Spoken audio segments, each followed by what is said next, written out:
미국 증시 분위기를 생생하게 전해드리는 이항영의 월가이드 시간입니다. MTN 이항영 전문위원님과 화상 연결해서 오늘 시장 분위기 어땠는지 살펴보겠습니다. 위원님 나와 계시죠? 네, 안녕하세요. 이항영입니다. 네, 안녕하세요. 네, 간밤 미국 증시는 혼조로 장을 마쳤습니다. 변종 바이러스와 이 부양책 사이에서 좀 갈등을 하는 모습인데 최근 들어서 우리는 산타 랠리를 기다리고 있지만 정말 그 랠리가 펼쳐질까 계속해서 기다리기만 하는 모습이거든요. 지난밤 이 뉴욕 증시는 어땠는지 한번 판단해 주시죠. 네, 어제는 다우지수만 좀 올라가더니 오늘은 또 나스닥만 좀 올라가는 모습이었습니다. 나스닥이 0.5% 올라갔고요. S&P 500과 다우지수는 한 0.5%, 0.2%씩 떨어졌고요. 오늘 하여튼 러셀 2000도 한 1% 가까이 올라가는 것이 특징이 되겠습니다. 그만큼 기술주가 오늘 올라간 것이 시장에서 영향을 미쳤다고 보고 있습니다. 섹터 11개 중에서는 기술주가 0.73% 정도 올라가면서 11개 섹터 중에서 그나마 올라간 몇 개 안 되는 섹터 중에 하나가 되겠습니다. 역시 추가 부양책에 대한 통과가 분명히 호재는 호재지만 달랑 받는 돈이 뭐 $600도 얼마다 하니까 자존심 상한다. 그리고 그 돈 받아봤자 대부분이 월세 나가면 끝이다라는 그런 비아냥거리는 불평의 목소리도 분명히 있습니다. 한편 주시장 측면에서 보면 이제 연휴가 이제 바로 나와 기다리기 때문에요. 연휴를 앞두고 나서 주시장에서 수익 좀 차익을 실현하자는 심리도 분명히 있을 겁니다. 그런 것들이 좀 매도 압박으로 된다라고 보셔야 되겠습니다.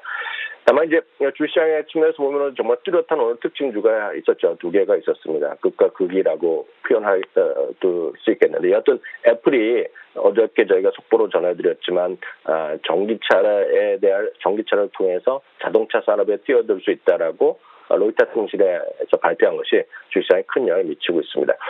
오늘 장중에 3% 이상 상승하게 됐고요. 바로 얘기가 나왔었지만 수많은 관련된 기업이라고 분류되는 기업들도 오늘 주가가 좀 움직이기도 했습니다.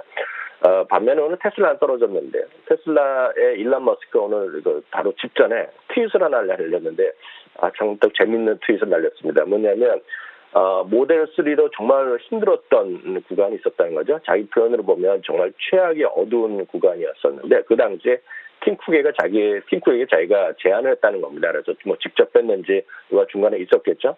테슬라 인수 가능성을 타진해서 한번 만나자 그랬었는데 그때 팀 쿡이 이런 자에 거절했다고 합니다. 미팅 자체를 거절했다고 했는데 그 당시에는 지금 현재 가치 대비 테슬라의 가치가 10분의 1밖에 안 됐으니까 한편에서 보면은 불편한 신기를 그대로 내비쳤다라고 보셔야 되겠습니다. 여하튼 애플은 아직까지 한마디로 얘기한 적이 없고요. 테슬라는 오늘 나름 주가가 많이 상대적으로 떨어졌다가요. 결국 2% 안짝에서 오늘 하락하는 모습을 보여줬습니다. 근데 코로나의 변종 바이러스가 확산되면서 여행 관련주는 어제에 이어서 오늘도 내렸네요. 아메리칸 항공, 로얄 캐리비안 같은 호텔주, 항공주, 크루즈 이런 것들이 대부분 어제만큼은 아니지만 2에서 3% 정도까지 떨어진 주식들도 있었습니다. 네. 시장을 살펴주셨는데 오늘 시장에서도 또 화두가 됐던 게 애플과 테슬라였던 것 같습니다. 일단은 일론 머스크 CEO가 이제 너희가 이제 자율주행차를 개발하지 않겠다, 뭐 전혀 관심을 두지 않고 있었는데 왜 이제 와서 시장에 뛰어드냐 이런 입장을 밝히고 있는 것 같거든요. 어쨌든 애플이 이제 애플카를 내놓게 되면 두 거물이 계속해서 경쟁 구도를 펼치게 될 것으로 예상이 되고 있는데 시장에서는 이 상황에 대해서 어떻게 바라보고 있을까요? 네, 뭐 각자 우리 시청자분들도 개인적으로도 다들 시각이 다 있으실 것 같은데요. 월가도 완전히 또 양분되어 있는 그런 모습이 되겠습니다. 모건 스탠리 아담 조나스 아시는 분 계실 것 같습니다. 성함은 이름은 모르더라도 이분이 작년 한때 정말 $10까지 갈 수 있다라고 얘기했던 분인데 최근에 이제 의견을 바꿨죠. 자동차 기업들에게 잠재적 악재가 될 수밖에 없다는 얘기하고 있고요. 애플이 가장 무서운 것이 현금이 있고 기술적인 능력도 갖고 있고 거기다가 어떤 서비스 소프트웨어 네트워크에다 애플 바라는 소위 그 전 세계 팬심이 가득 차 있지 않습니까? 그렇기 때문에 일정 수준 경쟁이 될 수밖에 없다는 얘기를 하고 있고요. 베어드 증권 같은 경우에도 자동차의 시장 자체가 수조 달러 시장이기 때문에 장기적으로 어떤 글로벌 기회가 있는 것은 분명하다라고 보고 있고요. 만약에 애플이 한다 이제 발표한 적 없지만 자동차 시장에 진출할 수 있는 그 자원을 보유한 제대로 갖고 있는 극소수 기업 중 하나라고 일단 가능성을 열어놨습니다. 반면에 그 회의적인 시각을 보는 것도 꽤 많이 있습니다. 많은 분들 우리나라에서도 마찬가지, 해외에서도 미국에서도 애플 좋아하시는 분들 사이에도 말들이 많은데요. 전통적으로 자동차 부문의 수익성이 아주 낮다는 거죠. 제조업이라는 것 자체가. 그렇기 때문에 애플이 워낙 하는 것이 소프트웨어 중심이고 엄청난 영업이익을 보고 있는 회사인데 자동차로는 그렇게 안 나올 거라는 얘기죠. 그렇기 때문에 자동차 생산에 직접적 가능성은 회의적이라는 얘기하고 있고요. 애플코어도 거의 비슷한 논조입니다. 애플의 자동차 진출이 소위 프로젝트 타이탄으로 알려진 것부터 해갖고 예상되었던 날인데 자동차 제조까지 직접 참여할 일은 없다라고 얘기하고 있고요. 배터리 기술이라든가 소프트웨어 등을 보급함으로써 생태계를 확대하는 노력 정도로 이해하지 않을까로 얘기를 하고 있습니다. 반면에 흥미로운 부분은 이제 루프벤처의 짐 머스터입니다. 저희 지난주에 얘기했던 분이죠. 테슬라가 $2,500까지 갈 수 있다는 얘기. 다만 거기에 유일한 걸림돌이 있다라면 애플이라고 얘기했던 분인데요. 이 짐 머스터는 팀 쿡과 워낙 상당히 교분도 있고 상당히 친한 사람으로 알려지고 있고 여러분들 검색해 보시면 둘이 찍은 사진이 엄청 많이 있는데요. 두 가지 가능성이 있을 것이다. 다만 두 가지 가능성 중에 아무것도 결정된 건 아직 없을 것 같다라고 추정을 하고 있는데요. 두 가지입니다. 첫 번째는 직접 애플 브랜드를 직접 자동차를 제작해서 판매하는 거죠. 마치 우리나라가 수십 년 전에 삼성이 직접 자동차 산업에 뛰어들어서 만들었던 그런 거랑 똑같은 그림이 되겠고요. 두 번째는 그런 것이 아니라 소프트웨어를 라이센싱으로 공급하는 거죠. 그래서 우리나라 현대차나 기아차 그리고 해외차에 보면 애플에 대한 애플카 그 소프트웨어가 깔려 있지 않습니까? 구글도 깔려 있고. 그러니까 그런 걸 통해서 거기서 자율주행 이런 것까지 같이 들어가면서 소프트웨어 라이센싱을 공급할 거라는 얘기를 하겠습니다. 결국 두 가지 중에 하나인데 본인이 생각하기에는 과거 경험상 애플이 궁극적으로는 직접 뛰어들 거라는 얘기를 하고 있습니다. 왜냐하면 라이센싱만 줘갖고는 애플의 어떤 독보적인 영향력 그리고 제품 컨트롤 이런 게 안 된다는 거죠. 결국은 과거 애플의 전략을 살펴볼 필요가 있겠는데요.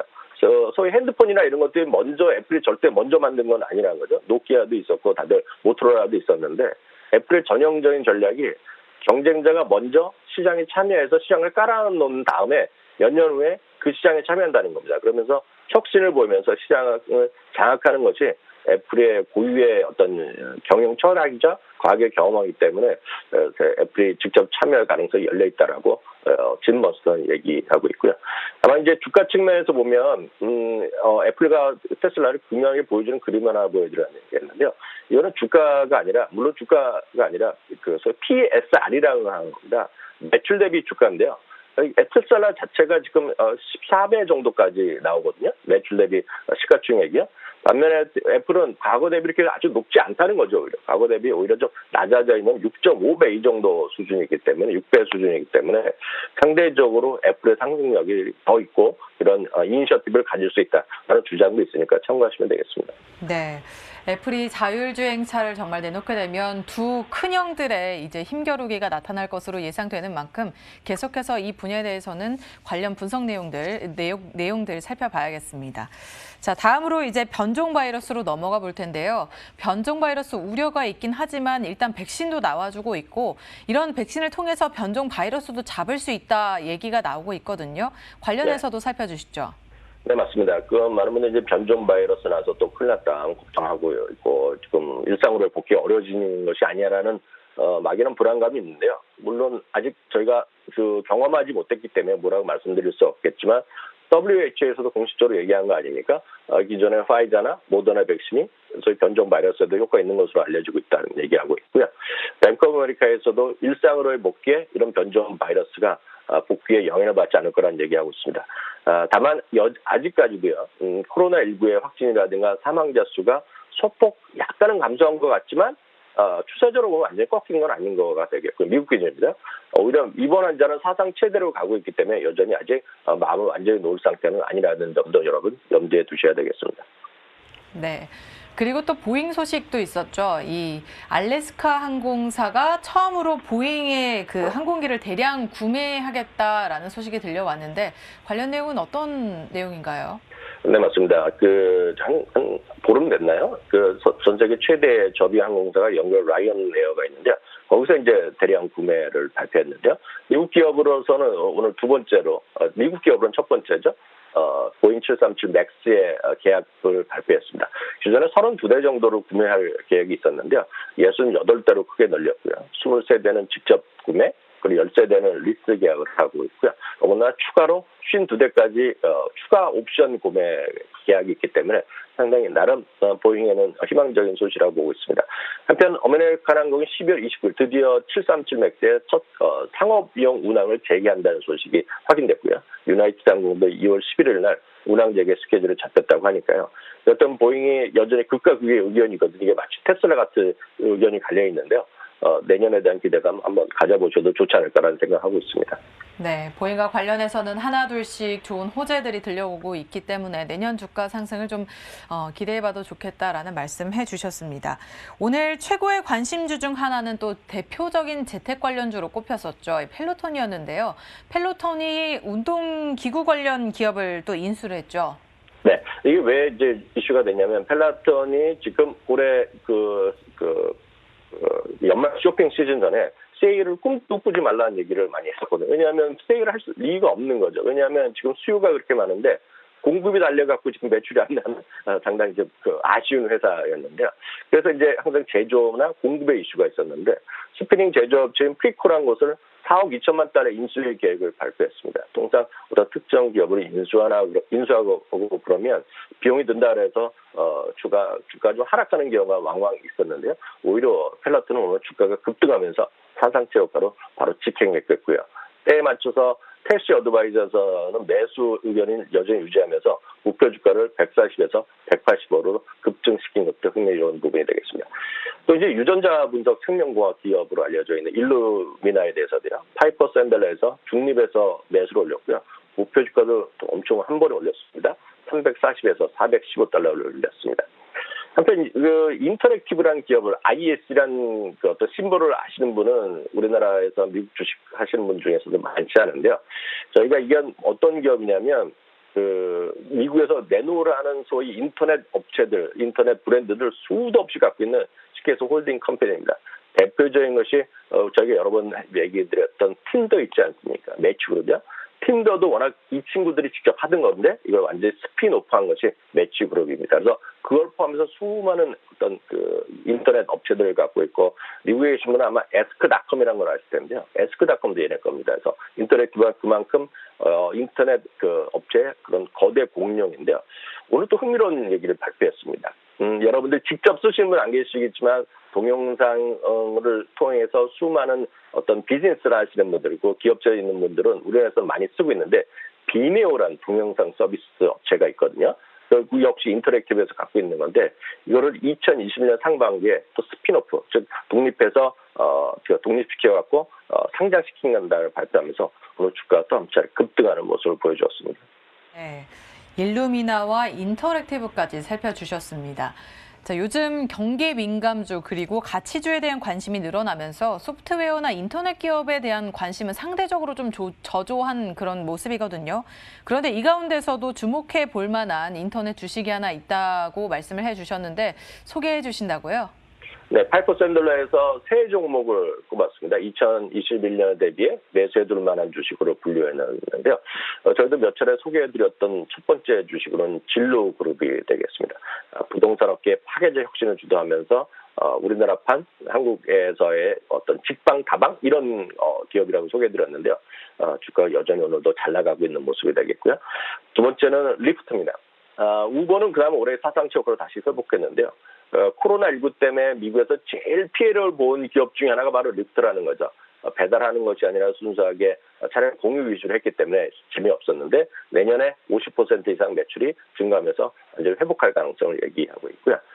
세 번째는 방송에서 적합할지 모르겠지만 카지노도 하고 있고 오프라인 카지노도 하고 있고 온라인 카지노도 역시 많이 하고 있고요. 또 스포츠 블로그를 바탕으로 스포츠 도박에도 지금 추진하고 있는 펜 내셔널 게임이라는 기업이 있는데요.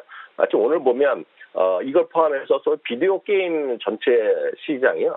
올 한 해의 경우에 엄청나게 커진 거 아닙니까? 그러면서 뭐보다 커졌냐면 미국 전체의 소위 스포츠 시장, 맞은 스포츠 프로 스포츠 경기 그 모든 시장 규모 거기다가 기본적으로 여러 가지 하고 있는 다른 산업을 다 포함한 것까지도 그 게임 산업이나 영화 산업까지 포함한 것보다 소위 게임 시장이 커졌다는 것도 여러분들 주목할 부분이 되겠습니다. 네. 최근 들어서는 우리가 소프트웨어나 인터넷 주식과 관련해서는 조금 관심을 덜 두게 됐었는데 이 부분 진로우, 리프트, 펜 내셔널 게이밍에도 좀 한번 주목해 볼 만하다라고 소개를 해주셨습니다. 네, 지금까지 MTN 이항영 전문위원님과 함께했습니다. 오늘 말씀 고맙습니다. 감사합니다.